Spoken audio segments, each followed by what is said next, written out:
quit right at that point. My name is Gene, G-E-N-E, and my last name is Neilsen, N-I-E-L-S-E-N, like the Nielsen ratings. And I am 85 years old. I'm amazed when I can say that and finish the sentence. But anyway, the only thing I can tell you, I can tell you something about the music business and about show business in general. And the main thing I would say about them is don't do them.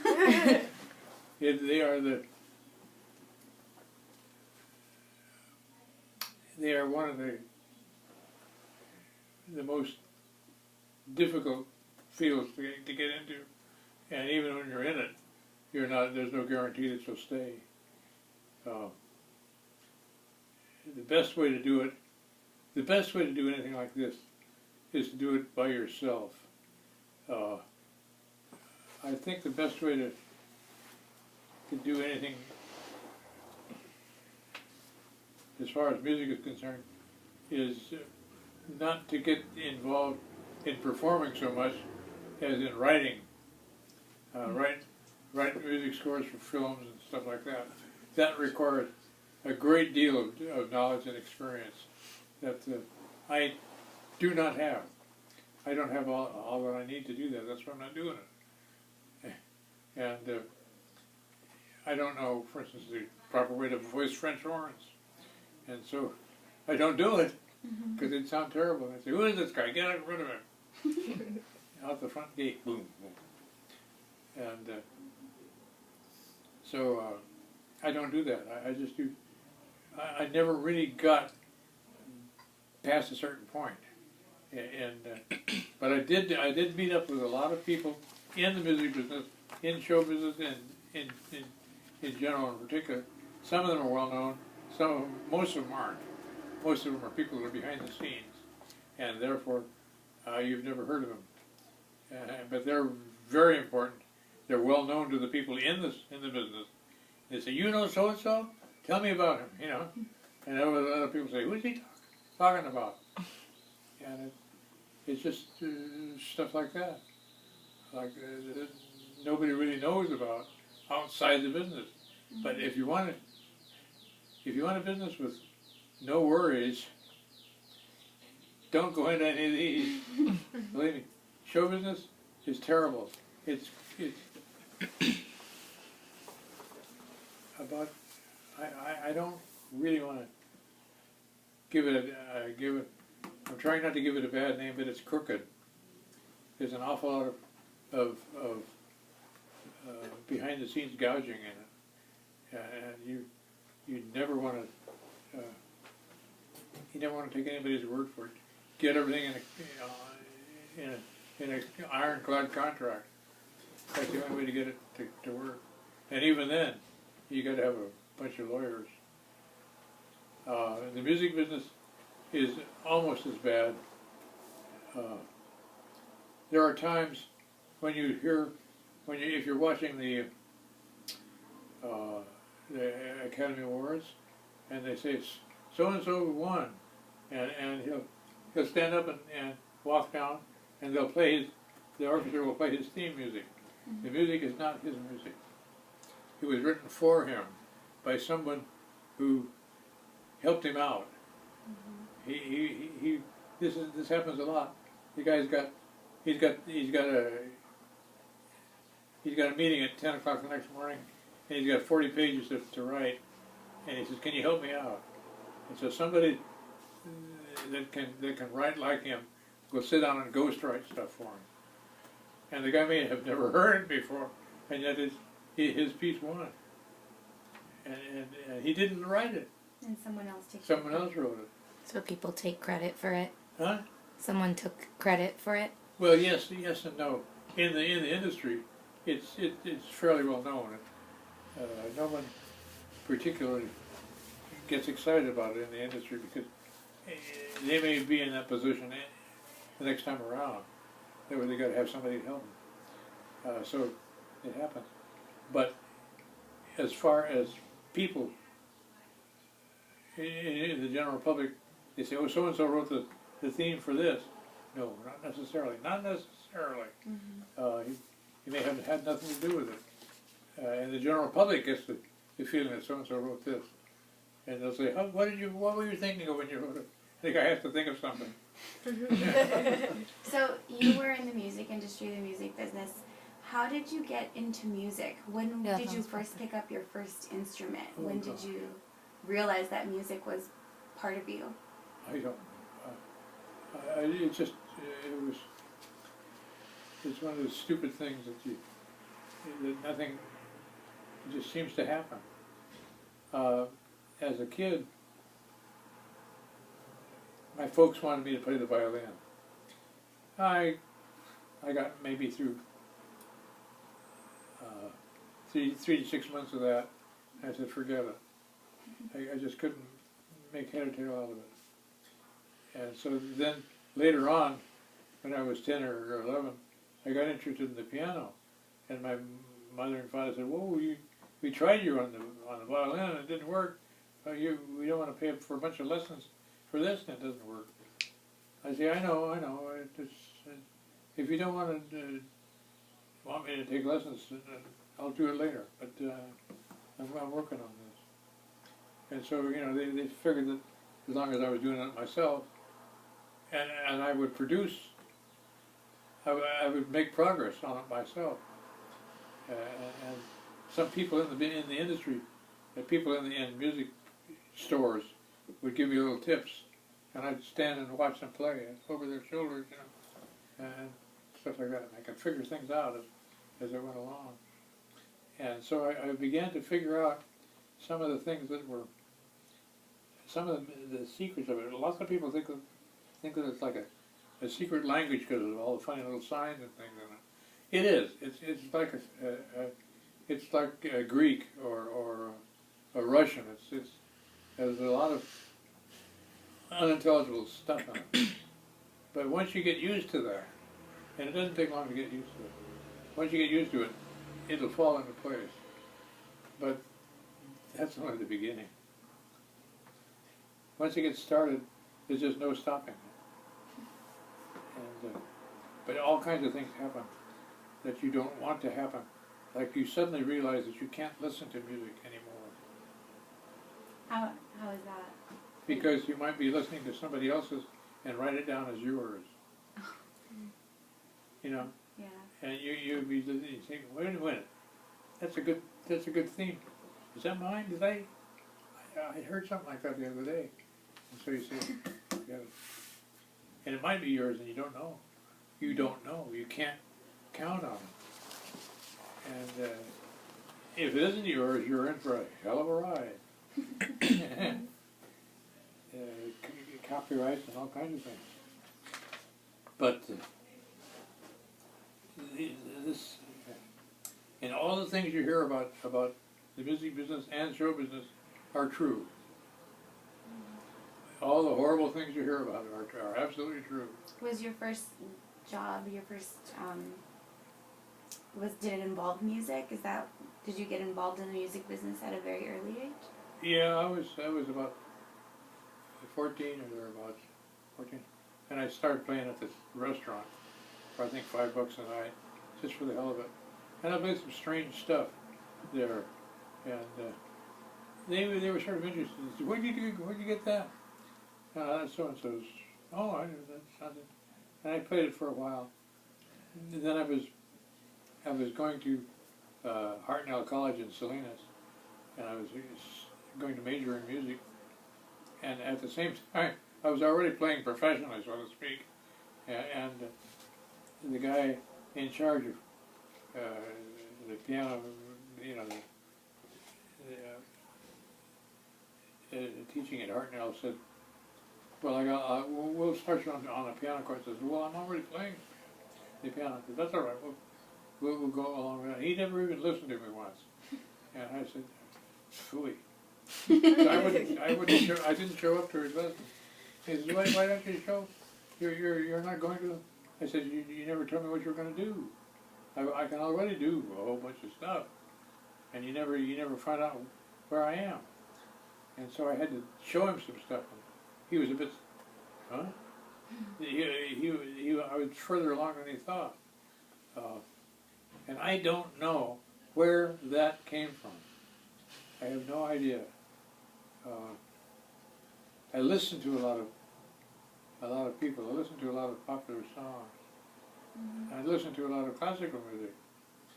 And I began to see the way that it sort of holds together. And what's your favorite genre? Hmm? What's your favorite genre of music? Oh, I don't have any. You don't have a favorite? Probably jazz. Jazz. Because it makes it work better than anything else. It's sort of, it's like a big field that a whole bunch of things are planted in. And a lot of stuff grows out of it and you don't even know about it until much later. And jazz is very similar to that. And I've discovered or come up with some strange ideas. Like, for instance, I think that Chopin was trying to play jazz and couldn't. You think it was too extreme for his times? Yeah, he was trying to. He was building the forms. He was building the popular song form, the 32-bar popular song form, and using it. But he didn't know what to do with it. And so he got stuck on a couple of things. And I thought, come on, let's go from here. And Chopin, I didn't think much from it at first. I thought he was just sort of wimpy. And then I realized that he had some hairy stuff going. He'd play real odd intervals, you know. And I'd pick these intervals apart, write them out, and then I began playing them. And then when I ended up playing for 8 years at Nordstrom here down at the piano. Okay. One of their, I played for their background music for 8 years, and the two most requested composers were Chopin and Gershwin. That goes to show you. Gershwin was, a lot of people don't even know who Gershwin is now, but it's astonishing to hear people come up and say, do you know that tune that goes da da da da da da da da da da da da? I said, yeah, I do. You know what that is? Yeah. That sort of thing. Yes. I've written about, I don't know, anywhere from 300 to 500 songs. Wow. But that doesn't mean anything. A lot of them are just little phrases that I haven't finished. You know, they're sitting up there in the corner. Is that pretty common among musicians? You start something and then you kind of go off in another tangent? That's true of writers, too. They'll start a story. And Robert Heinlein, A Stranger in a Strange Land, he wrote that. He threw the first draft of it away. He just threw it away. The whole thing? Huh? The whole thing? Yeah, well, he got about a third of the way through it and said, and let it go for some time. And started again and worked on it again. He did that 2 or 3 times, actually. And when it was finally published, they cut a lot of it out. And then later on, after his death, his widow got it put back in. And he was pretty hairy. He was pretty. He took a lot of chances in his writing. The only thing that I ever really disliked about him was he always used the word "so." Every one of his male characters, somebody would say, "Captain, they're coming up the ramp," and the captain would say, "So?" I throw me out of the story. I say, "Can't you think of another word?" Elaborate. And all his women, when they were conversing back and forth, they called each other dear all the time. I said, did he ever sit and talk to women for a while? Or listen to him talk at a bridge club? Speaking of women, did you romance anybody with your music? Yeah, I tried to. I used to. I did something that I found out later that was very common. I wrote a piece that I wrote for everybody. Oh. I wrote, you know, I said, you know, I was thinking of something. I was thinking of you the other night, and this came to mind, and I wrote this piece, and it was the same piece over and over again. And I'd written this piece. And all the girls were going, "Oh my God!" You wrote it for me. They were, you know, practically collapsing on the floor because they thought it was perfect, you know. And it was just a. And I realized that later that it was very common in the industry, especially with so-called romantic instruments. In jazz, the trumpet is a romantic instrument, and in classical music, of course, the violin is incredibly romantic. And if you play the violin or the trumpet or something, I mean, if you play the trombone, hey, you're fighting an uphill story, yeah, or the bassoon or something like that. But if you're playing a romantic instrument, you are in. Yeah, I mean, you don't have to be good looking. You don't have to be anything. You just have to be able to play the damn thing. Yeah. And so I would set myself challenges. One time I had it. Now this is the thing. I want to play this for you, if I can later on. It's a piece I wrote almost totally accidentally, but it took me 20 years to write. And it was I was in between marriages, in between, you know, lady friends. I had two of them at the same time, and I didn't know which way to jump. I wasn't so sure that I could jump. You know, I was looking for number 3, trying to find a way out. And I was driving down by Summerland, and I heard this funny sound, and the car began overheating a little bit. And I said, I think the fan belt is slipping or something. And so I drove into the, there was a service station there, an associated station. Associated stations don't exist anymore. And I said, I think my fan belt there's something wrong with it. And the guy opened the hood, and he said, yeah, you need a new fan belt. And he got one out and tried it, fooled around with it. And during the process of fitting the fan belt, somebody drove in, ding, ding, you know, out to get gas. And I looked out the window, and here was this guy. He looked like a little old man. He was standing there smoking, and I thought, God, what's he smoking around a gas station for? And he was dressed beautifully, impeccably. His clothes were, you know, the crease, everything was perfect, like he was going to be photographed someplace. And he was just standing there very casually. He didn't say anything. And so the guy sold him his gas, and he drove off. And he came back, the attendant came back to me, and he says, you'll never guess who that was. And I said, no, who? He says, Fred Astaire. Oh. I said, what? And he showed me the credit card slip. He signed it. Oh my. I said, oh my God. And suddenly I realized that just his being there had affected my relationship with the girls and one thing or another. I had sort of relaxed when he came into the area. Just he was out here and I was in here. We never spoke. We never met him. Nothing like that. But he just being there influenced me. And so before the night was over, I had it all figured out between the girls. Wow. But I thought, you know, I gotta write a song about this. And it's going to be a very hard song to write because I want to put everything in it. The fan belt, the gas, the girls, everything. Put all that in the song. I said, I'll never be able to do it.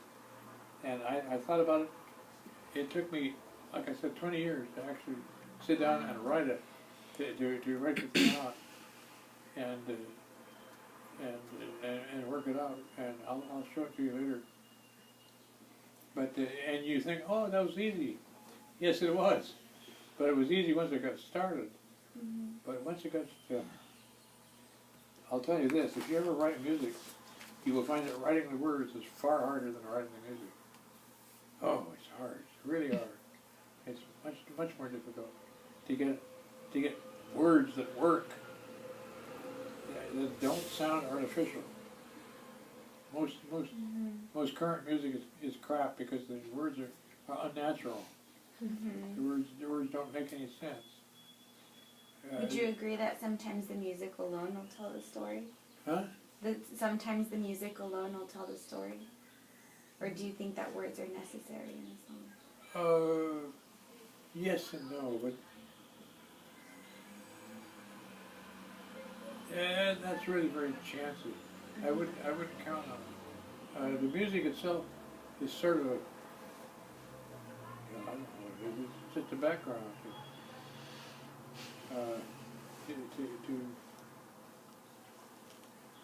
something to put something to balance things on. It's just to make it go, make it work. And you know, for instance, did you ever hear a song called the Trolley Song? Clang, clang, clang went the trolley. Bang, bang, bang with the Yeah. I've heard that. something. Yeah, there's a couple of passages in that.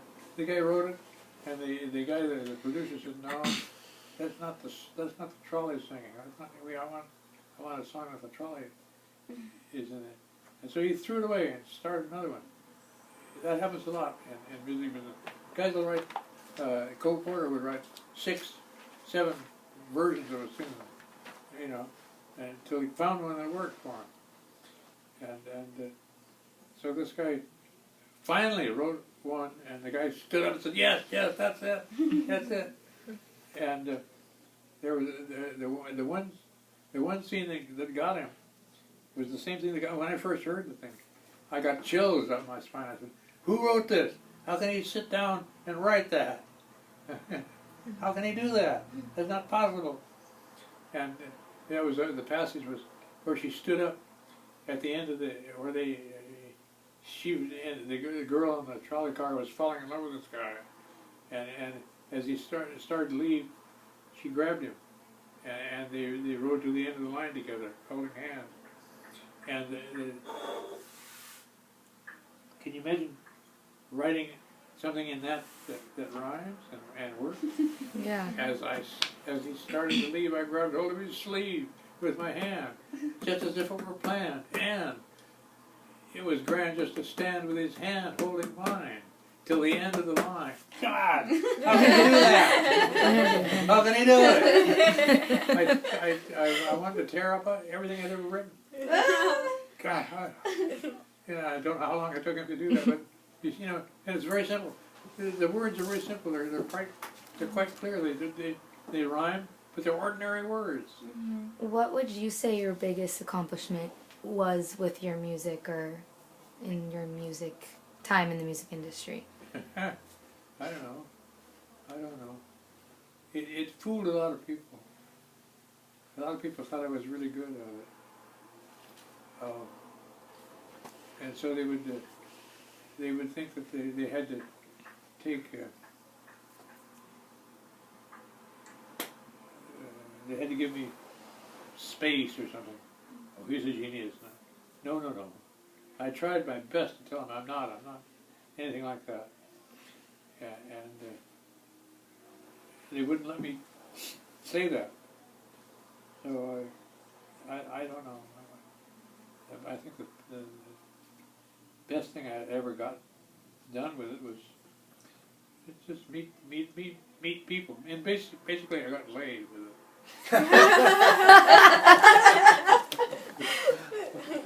I sort of saying meet people. I said, look, I'll just tell them. That's right. You know, I met a lot of girls, and they thought it was wonderful. They go, oh.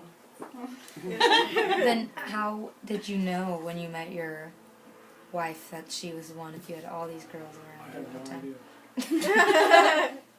idea. I just met her, and we were talking, and you know, we'd meet a couple of times, and it would develop into intimacies and so on, and then we just sort of go further from there, and we'd be together. it just seemed like a natural thing. Yeah, and it was up to a point. Anyway, I didn't. Well, no. The thing is, I would think to myself, this, when I knew it was getting to the point where we had to go further or forget the whole thing. I was saying to myself, do I want to go any further with this? I would sit there and think of it. That's every man wants to get laid, but I was thinking, do I really want to do this? Is this going to get me entangled with a bunch of in-laws and stuff, or is this woman? I don't know much about her. What's going to happen? And I just winged it. Just jumped off the edge of the cliff. And hoped that there was water underneath. And there was. In most cases there was. And so I don't know how to describe it. But you can't. It's indescribable in a way. I think it was Heinlein, the writer, had said, can you imagine, I write for a living, I can get up anytime I want, I can live anywhere I want, I can live out in the desert, I can live in the middle of the city, I can do this, I can wear whatever I want, I can type whatever I want, I can sleep whenever I want, I can do it, it just has to make sure that they like it, they'll send me the royalty check. And I said, boy, he said, I can't think of a better way to make a living. And he was right in a way. And of course it gave me new respect for the guys writing lyrics. God, how do they do that? I can't imagine how they do that. I remember when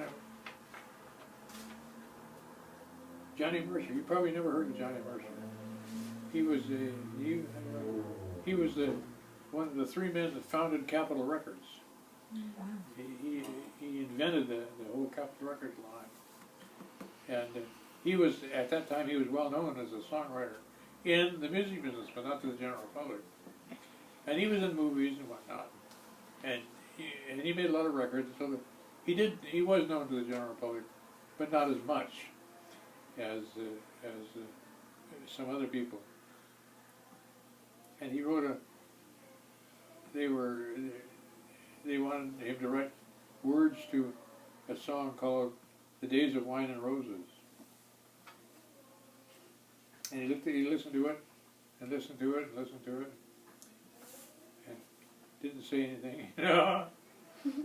He did a lot of that. Sometimes he'd forget all about it, and 2 years later he'd send you the sheet of paper with the words on it. And he would, he did this with Wine and Roses, and he had a bunch of producers all sitting around, and he said, okay,